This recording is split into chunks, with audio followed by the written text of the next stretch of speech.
Dalam ilmu tasawuf, rezeki itu ibarat air. Air itu mengalir ke tempat yang lebih rendah. Begitu pula rezeki, dia akan mengalir ke orang-orang yang memiliki hati yang rendah. Gitu, Fit.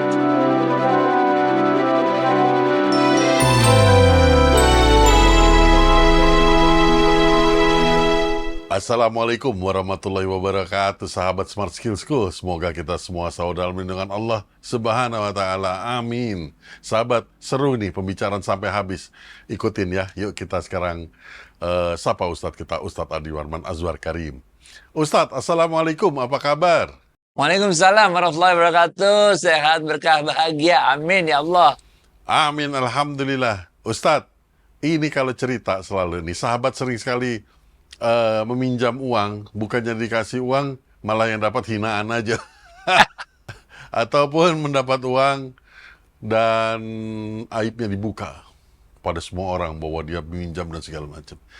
Tapinya bahwa tidak juga semua seperti itu. Banyak yang nggak kedengeran. Nah, ini hebatnya nggak kedengeran. Orang-orang yang kalau kita pinjam uang, dia nggak tanya untuk apa. Dia nggak tanya kapan harus balikin. Dia bahkan kalau dibalikin, dia merasa lupa bahwa dia sudah meminjamkan uang. Bentuk-bentuk seperti itu banyak sekali, Ustadz. Luar biasa. Bahkan, yang saya lihat, orang-orang seperti itu justru rezekinya makin berlipat-lipat, Ustadz. Masya Allah. Iya, ini ada Rasulullah SAW bersabda, ini hadis qudsi ya. Allah berfirman, sebarkanlah kasihku di muka bumi, maka engkau akan dikasihi oleh yang di langit. Tolonglah saudaramu di muka bumi, maka engkau akan ditolong oleh yang di langit. Tutuplah aib saudaramu yang di bumi, maka aibmu akan ditutup oleh yang di langit. Dalam hadis lain Rasulullah SAW mengatakan, siapa-siapa di antara kalian yang melepaskan saudaranya dari satu kesulitan, maka Allah akan melepaskan kesulitan yang akan dihadapi oleh dirinya ini. Orang-orang inilah orang-orang yang percaya bahwa setiap perbuatan baik yang dilakukan pasti akan dibalas oleh Allah dengan kebaikan pula. Setiap upayanya untuk menolong saudaranya, terbebas membayarkan hutangnya, melepaskan dari kesulitannya, menutup aibnya, menolongnya dengan memberikan rezeki yang baik, maka dia yakin persis Allah akan membalas itu semua untuk dirinya. Orang-orang yang mempunyai keyakinan seperti inilah sebetulnya yang dapat melakukan hal-hal yang baik tanpa mengharapkan balasan dari orang yang ditolongnya. Karena dia tahu persis yang membalasnya adalah Allah. Ini sebabnya juga dalam kisah-kisah tasawuf disebutkan Ibrahim bin Adam. Ini seorang tasawuf besar. Waktu itu ditanya oleh orang, wahai Ibrahim, mengapa engkau bisa merasa selalu cukup dalam hidupmu? Mendengar. Kemudian Ibrahim bin Adam mengatakan, aku tidak pernah menagih rezeki kepada mereka yang tidak menjamin rezekiku. Ini. Hanya Allah yang menjamin rezeki kita. Ngapain kita nagih-nagih rezeki pada selain Allah? Ini. Kalau kita memahami hal ini, maka kita akan memiliki hati yang rendah. Kalaupun kita diberikan kenikmatan, kekayaan oleh Allah, kita tidak merasa tinggi hati. Karena kita tahu itu semua berasal dari Allah. Kalau kita diberikan kemampuan oleh Allah untuk membantu hamba-hambanya, untuk membantu orang-orang sekeliling kita, tidak merasa sombong, tidak merasa kita menjadi orang yang paling berjasa. Karena kita tahu kemampuan kita untuk menolong orang-orang di sekitar kita datangnya dari Allah. Kitalah yang dipilih oleh Allah untuk menjadi kepanjang tangannya Allah, menyebarkan rezeki kepada orang-orang di sekitar kita. Ini sebabnya orang-orang yang banyak membantu itu tidak pernah mau menyebut-nyebut apa kebaikan yang telah dilakukannya. Atau dalam bahasa lain, ketika tangan kananmu memberi, kata Rasulullah SAW, tangan kirimu tidak tahu. Ini. Jadi insya Allah jalanin aja terus hidup dengan penuh keyakinan. Insya Allah kita akan selalu diberikan pertolongan oleh Allah.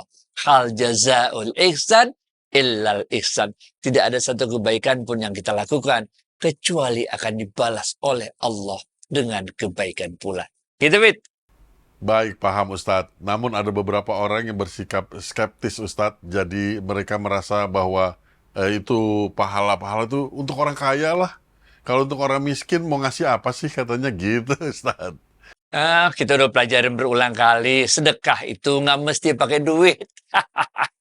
Nggak mesti pakai duit. Senyum aja udah sedekah. Berbaik-baikan, berbaik hati dengan orang aja udah sedekah. Sopan santun sama orang aja udah sedekah. Nolongin, minjemin telinga untuk dengerin orang curhat aja udah sedekah. Rezeki itu dalam ilmu tasawuf, kita ulang sekali lagi ya. Dalam ilmu tasawuf, rezeki itu seperti air. Dia akan mengalir ke tempat yang lebih rendah. Begitu juga dengan rezeki. Dia akan mengalir ke tempat-tempat orang yang memiliki hati yang rendah. Lihatlah perbedaan antara air terjun dan air mancur. Air terjun begitu mengalir dengan indahnya ke bawah. Terjun dia tanpa ada usaha yang luar biasa. Sedangkan air mancur memerlukan usaha yang luar biasa untuk membuat air itu naik ke atas. Dan setelah naik ke atas, air mancur itu pasti turun ke bawah juga, benar gak? Inilah yang disebutkan oleh Rasulullah SAW dalam sebuah hadisnya, orang-orang yang dunia tujuannya, yang tujuannya untuk membuat air mancur. Okay? Maka dia akan mendapatkan 3 hal. Yang pertama, Allah akan cerai beraikan urusannya. Yang kedua, Allah akan masukkan rasa selalu tidak puas ke dalam dirinya.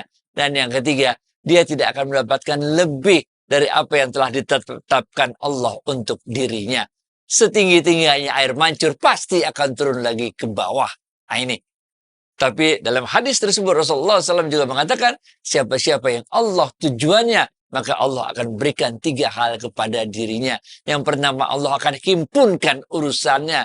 Yang kedua, Allah akan masukkan rasa cukup ke dalam dirinya. Dan yang ketiga, keberkahan akan diberikan kepada Allah atas rezeki yang diterimanya. Nah, inilah. Insya Allah kita jalani terus hidup. Kalau nolong orang, nggak usah menjombong, nggak usah merasa kita berjasa, karena kemampuan kita menolong orang itu juga diberikan oleh Allah. Kalau kita lagi dalam keadaan sulit, jangan pernah kita khawatir. Dalam keadaan sulit itulah kita berusaha untuk berbuat kebaikan, menolong orang yang lebih rendah lagi. Ingat aja bagaimana air terjun. Orang yang atas turun ke bawah, atau turun lagi ke bawah, turun lagi. Begitu seterusnya. Dan setiap orang mempunyai kemampuan untuk berbuat kebaikan dalam keadaan sulit, sesulit apapun. Dalam keadaan sulit itu kita berbuat kebaikan, maka kita merasakan 2 hal. Yang pertama, kita merasakan bahwa ternyata ada orang yang jauh lebih sulit lagi dari kita. Kita masih bisa bantu orang yang jauh lebih sulit dari kita. Dan yang kedua, ini akan mengundang berkahnya Allah. Karena hal jazaul ihsan illal ihsan. Allah akan memberikan pertolongannya kepada kita. Karena Allah melihat kita ini bisa memberikan bantuan kepada orang lain. Walaupun keadaan kita sendiri sebetulnya lagi susah. Lihatlah berapa banyak orang yang lagi susah. Tapi dia bisa bantu orang lain. Dengan apapun yang dia bisa bantu. Inilah yang akan mengundang datangnya pertolongan Allah pada diri kita. Gitu, Wid. Baik Ustadz, sedikit out of topic. Apa itu karomah? Nah, karomah ini adalah keistimewaan yang diberikan oleh Allah kepada orang-orang tertentu. Ini penting lagi nih. Dalam ilmu tasawuf, karomah itu bukan berarti kita bisa jalan di atas air. Benar nggak? Tapi karomah itu juga berarti kita bisa tetap merasa tenang ketika kita tidak memiliki uang 1 rupiah pun di kantong kita. Karena kita yakin Allah lah yang menjamin rezeki kita.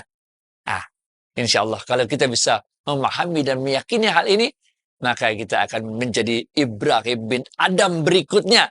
Yaitu orang-orang yang tidak pernah menagih rezeki kepada orang yang tidak menjamin rezeki kita. Kita hanya menagih rezeki, kita hanya mengharapkan rezeki dari Allah. Karena Allah lah yang menjamin rezeki semua makhluk di muka bumi ini.